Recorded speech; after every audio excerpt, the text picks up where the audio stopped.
Karena tidak semua hipertiroid itu kelihatan membesar. Bahkan kadang-kadang nggak kelihatan, ya. Kadang-kadang nggak kelihatan tapi aktif kelenjar. Karena penyakit Graves itu memiliki sifat kambuh.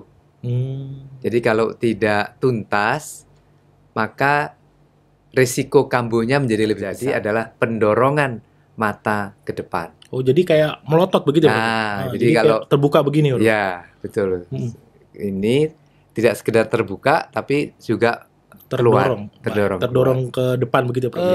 Itu yang keringetan kalau olahraga atau lagi dalam keadaan biasa atau bagaimana? Nah, ini yang menarik memang. Keringetan itu muncul bahkan ketika sedang santai.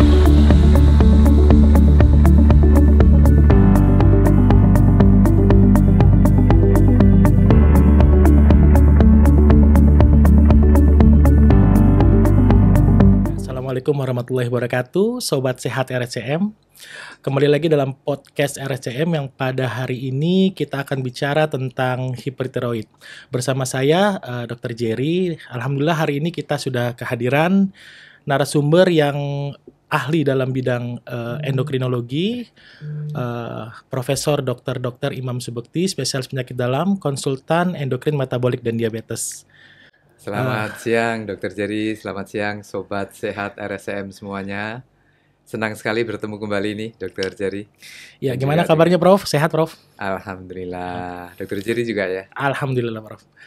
Ya baik, jadi hari ini kita akan bicara tentang hipertiroid ya Prof ya. Karena di masyarakat luas ini hipertiroid ini banyak yang menyebutkan, cuma sebenarnya definisinya sendiri apa ya Prof ya untuk hipertiroid ini Prof? Baik, terima kasih Dr. Jerry. Jadi hipertiroid itu adalah keadaan klinik kita ya, sebagai akibat hormon tiroid yang meningkat. Hormon tiroid yang meningkat. Ya, jadi hormon tiroid yang meningkat kemudian menyebabkan reaksi di dalam tubuh yang menimbulkan tanda-tanda kelebihan hormon tiroid yang disebut tirotoksikosis. Baik, Prof. Ya, jadi itulah kira-kira pengertian hipertiroid. Baik, Prof. Sebenarnya itu sama nggak ya, Prof, dengan pembesaran kelenjar gondok gitu, Prof, hipertiroid ini? Oh, iya. Memang hipertiroid itu ada yang membesar gondoknya, ya, ada yang membesar. Tapi ada juga yang hanya kecil, tipis. Jadi kalau ditanya apakah sama, ada yang sama, tetapi ada juga yang tidak sama. Baik. Karena tidak semua hipertiroid itu kelihatan membesar. Bahkan kadang-kadang nggak kelihatan, ya, kadang-kadang nggak kelihatan tapi aktif kelenjar gondoknya. Baik, jadi tidak selalu sama untuk semua pembesaran kelenjar gondok itu suatu kondisi hipertiroid begitu ya, Prof? Ah, betul. Jadi pembesaran kelenjar gondok itu bisa hipertiroid, bisa hipotiroid, ya, hormon tiroid yang rendah, atau normotiroid atau hormon tiroid yang normal. Baik, jadi bisa kelenjar gondok yang membesar itu bisa hormonnya tinggi, bisa juga normal, bisa juga rendah, begitu ya Prof ya? Betul sekali. Baik, kalau ada istilah gondong itu apa ya Prof ya? Kalau gondong itu beda ya Prof sama gondok Prof? Ya memang suaranya mirip ya. Ya suaranya mirip benar Prof. Suaranya mirip, gondong dan gondok. Betul Prof. Nah kalau gondok itu yang namanya tiroid, itu gondok. Baik Prof. Ya. Nah kalau gondongan itu orang yang sering mengatakan gondongan, itu pembesarannya bukan di depan sini. Pembesarannya adalah di bawah rahang kiri kanan. Oh, berbeda yang membesar ya Prof ya? Iya, di sini membesar, di bawah rahang ini, rahang apa ya namanya? Rahang bawah gini, rahang bawah gitu Prof ya. Baik Prof. Jadi itu yang gondongan. Jadi kelenjarnya beda. Baik Prof, jadi suatu yang berbeda antara gondoknya di sini, kalau gondong di daerah sini ya Prof ya. Betul. Memang yang membesarnya berbeda ya Prof ya. Nah kalau tiroid yang mana Prof?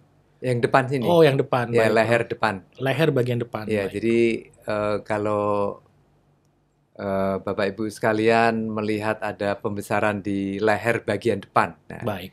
Jadi leher bagian depan. Itu salah satu kemungkinannya adalah tiroid. Baik Bro. Ya. Sebenarnya gejalanya apa sih Prof kalau hipertiroid ini? Ya. Gejala-gejalanya. Nah, gejala hipertiroid itu tadi sudah saya sampaikan bahwa hipertiroid itu akibat dari hormon tiroid yang meningkat. Baik, Prof. Nah, hormon tiroid yang meningkat itu menyebabkan stimulasi atau rangsangan, ya, rangsangan berdebar-debar, kemudian ada gemeteran, ya, terus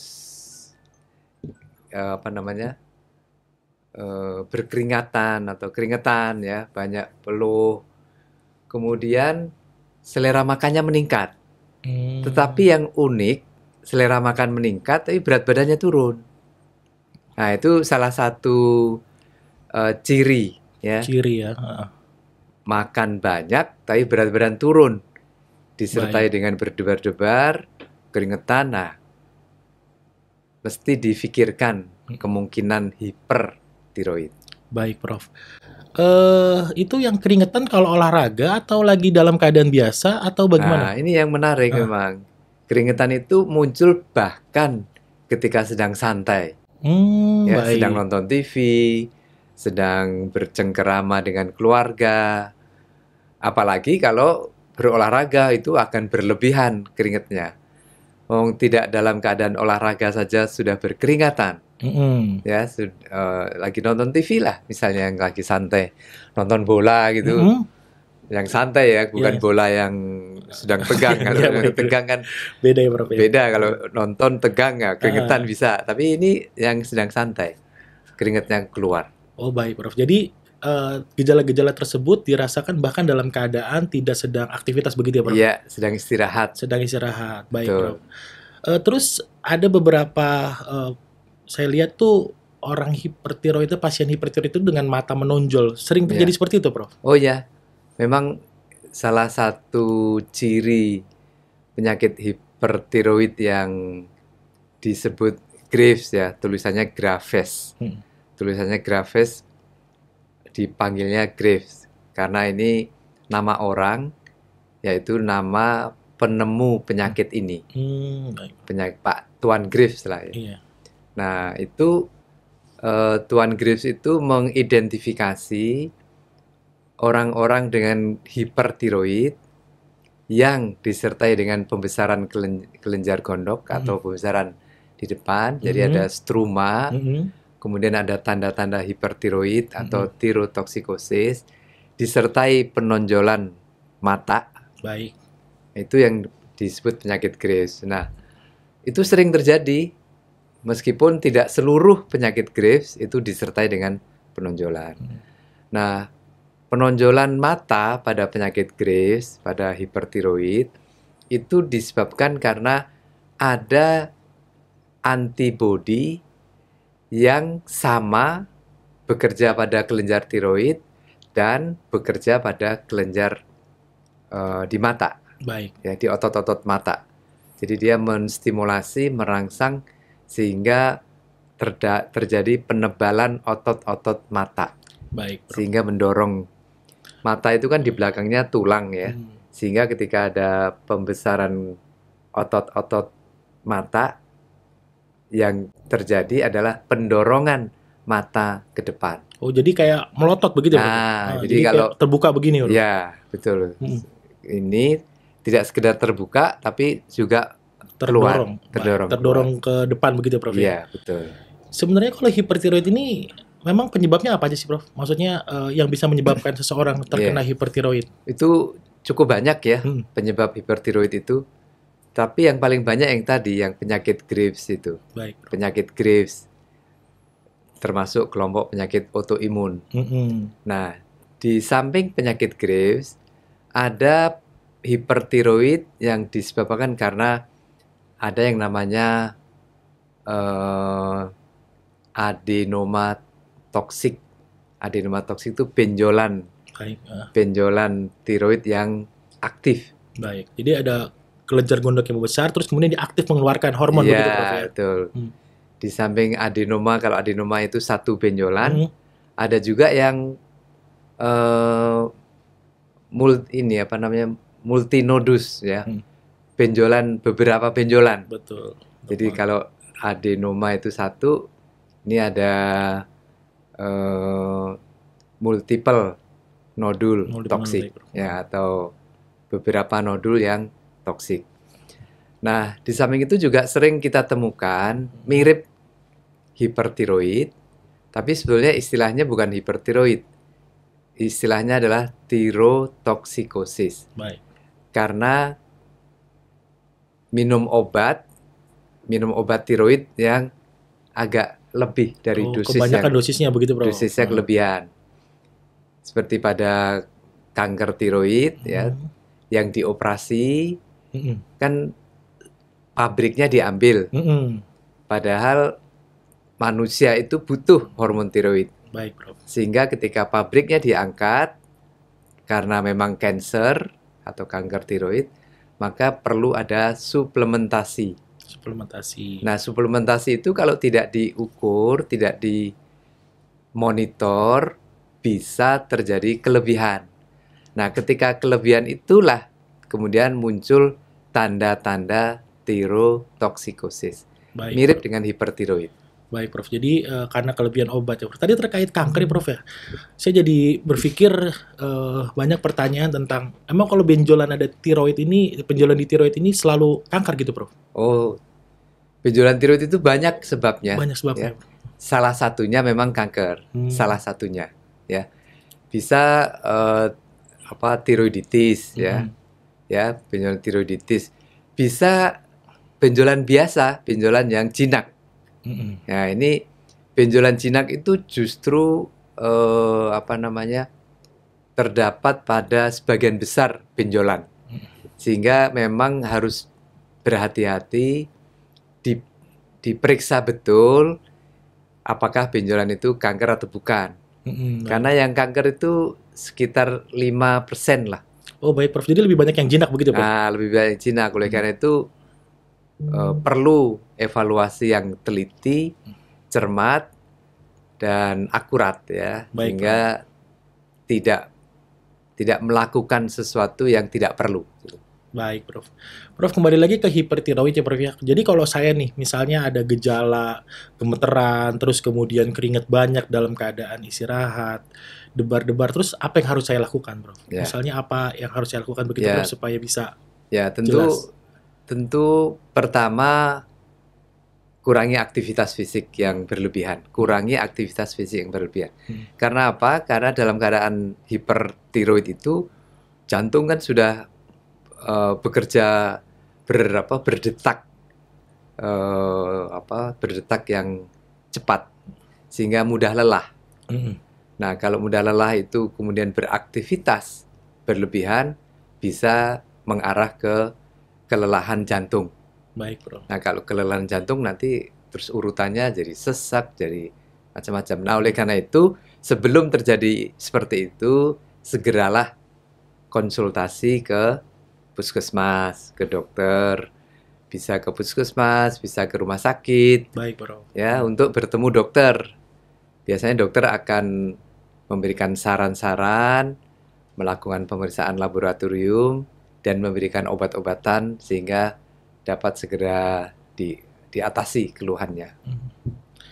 Kalau memang misalnya terbukti hipertiroid gitu, Prof, itu obatnya seperti apa ya, Prof? Maksudnya apakah minum obat? Soalnya saya dengar ada operasi, terus kemudian lagi ada yang diberikan nuklir gitu, Prof. Mungkin biar sobat sehat ini bisa lebih paham gitu, Prof. Kira-kira kalau hipertiroid itu obatnya apa aja gitu, Prof? Baik. Terima kasih, Dokter. Jadi ini penting sekali ini pertanyaannya. Apakah atau bagaimana mengobati hipertiroid? Nah, jadi kalau sebagian besar seperti tadi saya sudah sampaikan, hipertiroid itu disebabkan karena penyakit Graves. Nah, pengobatan penyakit Graves tidak seumur hidup. Ya, tetapi memang agak panjang. Nah, ini yang perlu difahami oleh masyarakat, bahwa pengobatan Graves itu tidak seumur hidup, tetapi memang agak panjang. Nah, apa yang dimaksud agak panjang? Yaitu minum obat kurang lebih 12-18 bulan. 18 bulan itu 1,5 tahun berarti, Prof. 1,5 tahun. Cukup panjang ya. Kayak minum obat TBC begitu, Prof. Nah, lebih panjang dari TBC. Lebih panjang lagi ya, Prof. Ya, tetapi itu diperlukan agar tidak mudah kambuh. Baik. Karena penyakit Graves itu memiliki sifat kambuh. Jadi kalau tidak tuntas, maka risiko kambuhnya menjadi lebih besar. Baik. Nah, agar tidak ada risiko kambuh, maka pengobatan harus lengkap 12 sampai 18 bulan. Itu dengan obat. Tetapi memang diketahui bahwa ternyata tidak seluruh penyakit Graves atau hipertiroid itu tadi bisa diobati dengan obat. Tidak seluruhnya. Sehingga kadang-kadang setelah 12-18 bulan tidak mencapai target, istilahnya remisi. Remisi itu kembali ke kondisi awal normal. Nah, kalau tidak tercapai itu, kemudian kita disarankan untuk memilih apakah operasi atau menggunakan yodium radioaktif. Tentu ada syarat-syaratnya nih. Kalau operasi yang paling sederhana syaratnya atau kriterianya adalah apabila benjolannya besar. Baik. Ya, benjolannya besar, susah menelan, ya, mengganggu penampilan. Nah, ini biasanya kita menganjurkan untuk operasi apabila dengan obat-obatan tidak bisa mengembalikan fungsi dan bentuknya. Tapi ada juga yang kalau misalnya usia sudah relatif masuk kelompok lanjut, maka pilihannya yang dianjurkan adalah yodium radioaktif.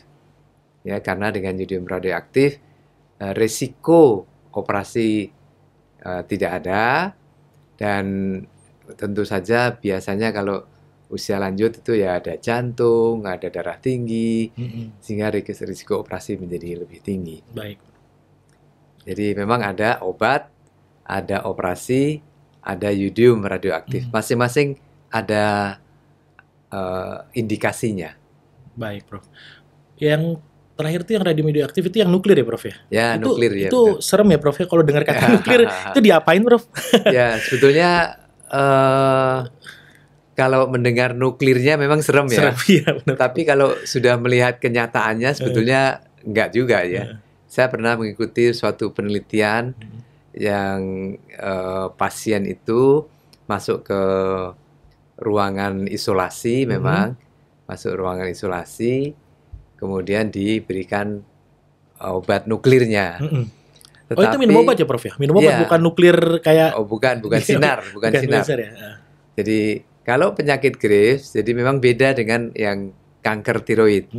Jadi kalau kanker tiroid dosisnya lebih tinggi.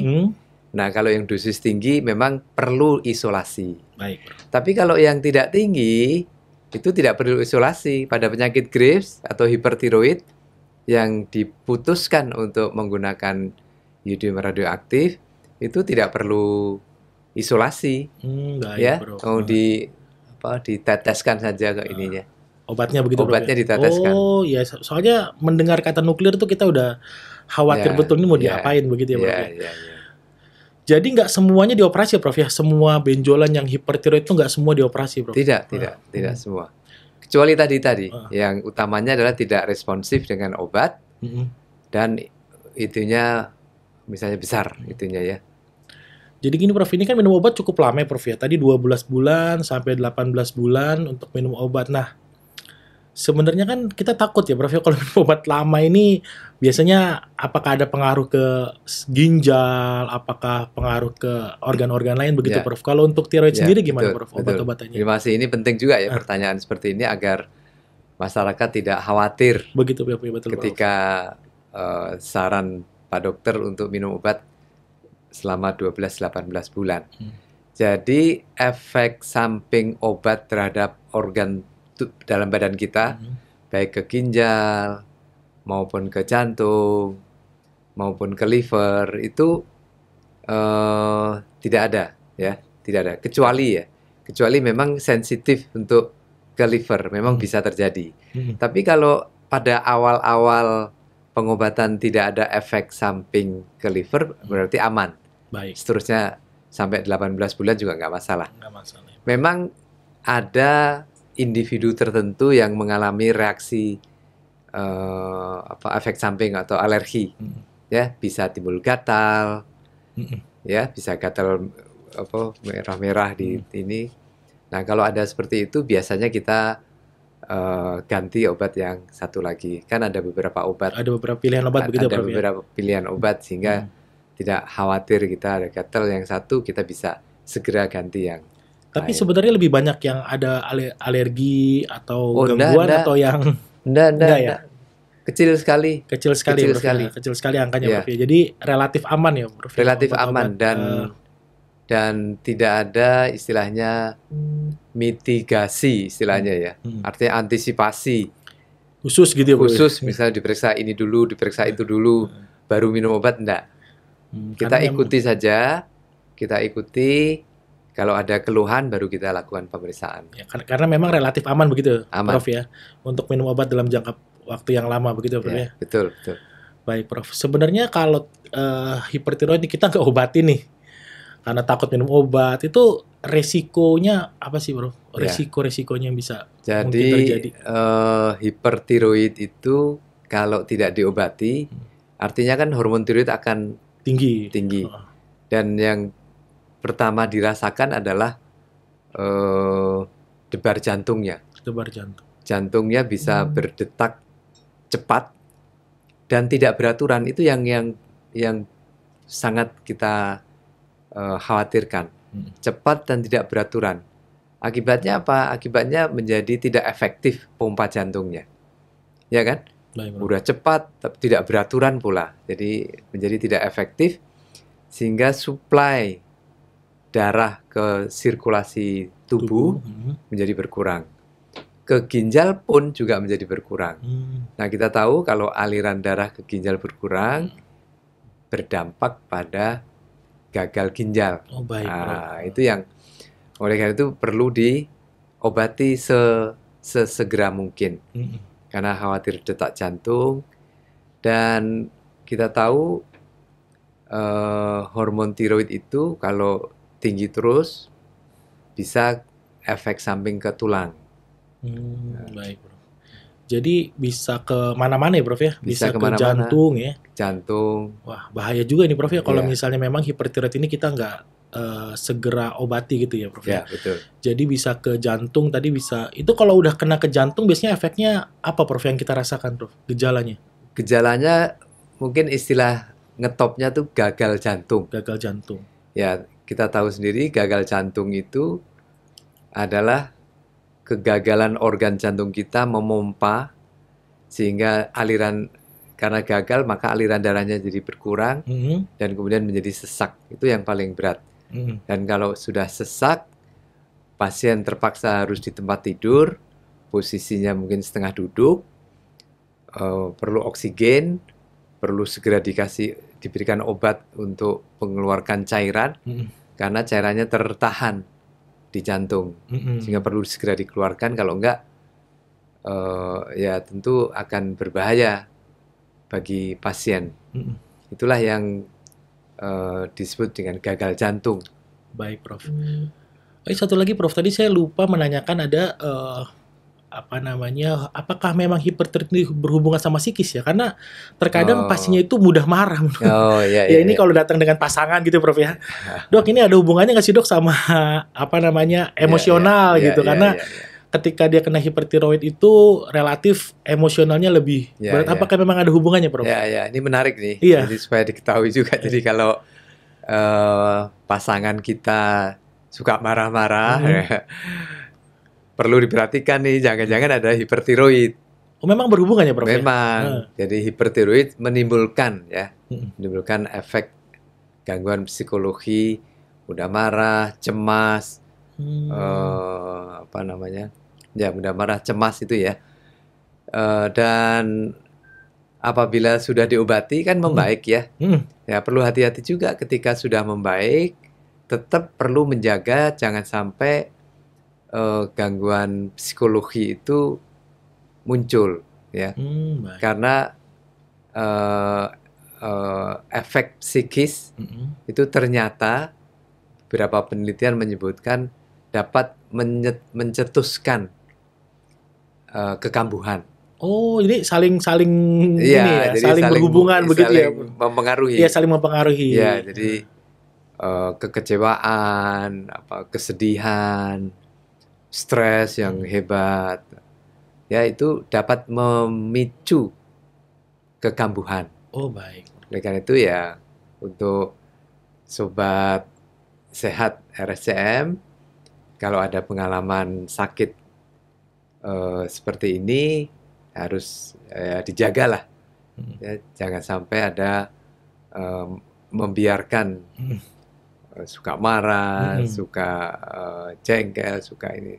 Jadi mesti latihan sabar, latihan sabar. Karena bisa memicu kekambuhan ya. Bisa memicu kekambuhan. Selain emosional apa lagi, Prof? Maksudnya kalau misalnya kita nih udah diobatin terus tadi Prof istilahnya remisi ya. Remisi bukan berarti sembuh tadi, Prof ya. Kalau remisi itu bukan sembuh, beda ya, Prof. Jadi kalau penyakit Graves itu istilahnya bukan sembuh ya. Tapi remisi atau kembali normal. Kembali normal. Tapi normal bukan berarti sembuh, karena penyakit Graves itu kan penyakit autoimun, ada bakat. Baik. Autoimun itu kan bakat ya. Bakat itu ada di dalam tubuh kita, sehingga yang dapat memicu tadi efek-efek psikologi tadi adalah ketika menghentikan obat, itu kadar antibodinya masih agak tinggi. Ini bisa dicek ya, Prof? Bisa. Bisa dicek. Oleh karena itu, kalau kita sudah mengobati 12 atau sampai 18 bulan, kondisinya sudah reda, hormon mungkin TSH ya. Mungkin masyarakat perlu tahu ada TSH, ada T4. Itu Pak Dokter periksa dan sudah normal. Nah, biasanya Pak Dokter akan periksa TRAB yang antibody tadi. Ya, antibody itu. Nah, antibody itu kalau diperiksa belum normal, sebaiknya jangan dihentikan dulu obatnya. Oh, baik. Karena kalau dihentikan dalam keadaan antibody yang masih tinggi, maka risiko kambuhnya juga tinggi. Kalau dari pengalaman Prof, paling lama berapa lama, Prof? Mungkin kan kalau tadi dibilang 12 sampai 18 bulan, apakah ada yang lebih panjang lagi? Ada. Kadang-kadang memang organisasi profesi baik nasional maupun internasional masih memberi kesempatan, istilahnya. Apabila sampai 18 bulan belum berhasil remisi, masih bisa dilanjutkan lagi untuk seri yang berikutnya. Ya, jadi masih boleh. Terutama kalau kebutuhannya kecil. Dosisnya kecil maksud saya. Dosis kebutuhannya kecil, masih bisa diulang lagi. Oh, masih bisa diulang sampai tadi ya, masih boleh diteruskan.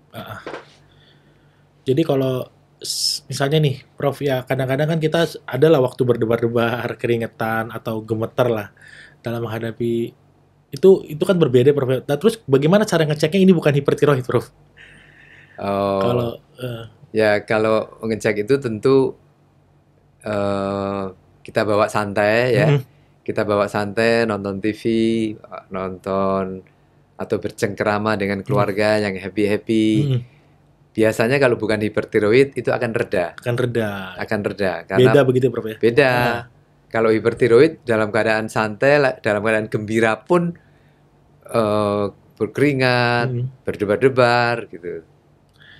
Oh, jadi dalam keadaan apapun ya, dia terus berdebar, terus berkeringat, terus gemeter. Baik, Prof. Mungkin sehingga kadang-kadang menjadi susah tidur. Oh, baik. Ya, sulit tidur karena kan ini berdebar-debar terus. Kalau ada nggak sih cara-cara kita mencegah supaya tidak kena hipertiroid begitu? Ada nggak? Atau ini agak gimana tuh? Ya, karena ini penyakit autoimun ya. Penyakit autoimun itu istilahnya nggak pilih kasih dia. Jadi ada individu yang rentan, kemudian dia keluar. Jadi kadang-kadang memang tidak diketahui seseorang akan dapat penyakit hipertiroid yang autoimun ini atau tidak. Kalau seperti tadi, keadaan hipertiroid atau yang mirip dengan hipertiroid yang disebut tirotoksikosis karena obat, maka biasanya dengan menurunkan dosis obat, obat untuk obat pengganti tiroid ya, bukan obat anti tiroid, pengganti tiroid, maka dia akan reda kembali, akan kembali normal. Oh baik, jadi memang kita secara pencegahan nggak ada pencegahan khusus begitu Prof ya, karena beberapa penyebabnya itu sesuatu yang timbul sendiri karena ada bakat begitu Prof. Yeah. Karena ada bakat di betul. tubuh gitu Karena seperti bakat, autoimun tadi ya, Graves tadi ya Prof ya. Baik Prof, mungkin ada informasi-informasi atau saran-saran ke sobat sehat Prof untuk tiroid ini bagaimana Prof untuk tentang hipertiroid ini. Baik, terima kasih sobat sehat RSCM yang saya sayangi. Apabila Anda mengalami pembesaran kelenjar gondok, ada pembesaran atau ada benjolan di leher bagian depan, maka segeralah konsultasi ke dokter di puskesmas atau di rumah sakit terdekat ya. Nanti tenaga kesehatan itu akan memandu Bapak Ibu sekalian untuk pemeriksaan yang perlu. Itu yang pertama, kalau ada benjolan di leher bagian depan. Kemudian yang kedua, kalau kemudian ada keluhan kok tiba-tiba berat badan turun, padahal makannya banyak, apalagi kalau disertai dengan berdebar-debar, keringetan banyak, tambah lagi satu lagi nih Dokter Jerry tadi, buang air besar sering. Oh, buang air besarnya sering. Ya, sering, buang air besar sering. Itu diare maksudnya Prof? Enggak? Bukan diare, tapi sering. Sering ya? Jadi biasanya habis makan gitu terus pengen. Habis makan pengen. Itu juga kalau mengalami hal seperti itu, segeralah berobat ke dokter di puskesmas atau di rumah sakit terdekat ya, agar dibantu oleh dokter itu untuk mencari sebabnya. Jadi selalu Pak Dokter itu akan mencari dulu sebab yang mendasari keluhan Bapak Ibu sekalian. Sehingga dengan demikian mudah-mudahan kalaupun ada penyakit tiroid, hipertiroid dapat segera diobati dan tidak terlanjur ada efek samping. Saya kira demikian Dokter Jerry. Baik Prof, kalau yang mengalami gejala tersebut mau ke RSCM, di RSCM sendiri ada ya Prof ya? Ada. Itu kemana Prof kalau di RSCM Prof? Ke poliklinik mana gitu Prof? Ya di RSCM itu memang kan ada ada poliklinik ya, poliklinik endokrin dan diabetes. Poliklinik endokrin dan diabetes itu buka tiap hari. Ya memang banyak pasien ke sana, tapi biasanya pasien yang datang ke RSCM itu adalah rujukan. Jadi setelah dari puskesmas ke rumah sakit, rumah sakit daerah, baru ke RSCM. Biasanya seperti itu. Kalau yang biasanya melalui rujukan itu Dokter Jerry. Ada klinik rumah sakit, klinik tiroid. Di RSCM gitu Prof ya, klinik tiroid. Kalau untuk yang pasien-pasien swasta gitu di Kencana sendiri ada Prof ya? Ada jadi ada RSCM Kencana. RSCM Kencana. Ya, RSCM Kencana itu ada dokter-dokter yang merawat pasien-pasien tiroid maupun penyakit endokrin lain. Di poliklinik endokrin dan diabetes begitu Prof ya? Baik. Jadi dari sini sih kita bisa tahu ya bahwa kalau misalnya kita mengalami gejala-gejala tadi, kita bisa berobat ke RSCM, ke poliklinik endokrin dan diabetes di RSCM, baik yang umum ya Prof ya, baik yang poliklinik di rumah sakit RSCM umum maupun yang di Kencana. Mungkin itu saja Prof yang bisa di podcast kita hari ini. Mungkin akan bermanfaat bagi para sobat sehat RSCM. Jadi sekarang sudah terbuka. Nanti kalau ada pertanyaan-pertanyaan silahkan di YouTube. Nanti mungkin kita bisa bantu untuk menjawab dari pertanyaan-pertanyaan tersebut. Mungkin itu aja dari kami. Terima kasih atas paparan informasinya, Prof. Luar biasa sekali, Prof. Terima kasih Terima kembali kasih Dr. waktunya. Jerry. Cukup sekian podcast hari ini. Kita akan ketemu lagi di podcast selanjutnya, tentunya dengan tema-tema yang menarik lagi. Untuk semua sobat sehat, jaga kesehatan. Kalau ada masalah tiroid, segera konsul ke poliklinik di RSCM. Terima kasih. Assalamualaikum warahmatullahi wabarakatuh.